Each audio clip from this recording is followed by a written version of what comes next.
en fait, dans toutes les vidéos qui sortent, même si on aimerait que toutes les vidéos fassent des millions et des millions de vues, on sait qu'il y a des vidéos qu'on appelle un peu de flux, dans le sens où forcément il faut sortir des choses, et donc c'est des choses qui sont bien, mais qui ne sont pas le meilleur du travail. C'est des vidéos qui globalement, on sait que si elles s'inscrivent dans le moment présent, elles vont faire leur vue au moment de leur sortie. Exactement.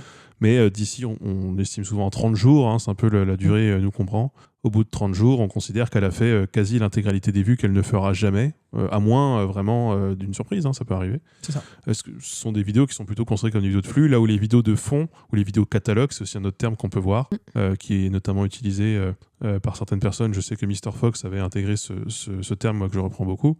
Les vidéos de catalogue sont des vidéos qui vont avoir plus de mal à s'imposer parce que les gens veulent prendre le temps de la regarder. Donc les gens vont pas forcément s'inscrire dans le moment présent de la regarder ou quoi. Ils vont vouloir vraiment s'installer, être dans les bonnes conditions, etc. Alors l'algorithme YouTube n'est pas toujours, mais ça suppose que ces vidéos-là, 2 ou 3 ans plus tard, elles ne sont toujours pas périmées. Et donc il y a certaines personnes, effectivement, il y a certains annonceurs qui sont plutôt contents de tomber sur ce genre de vidéos.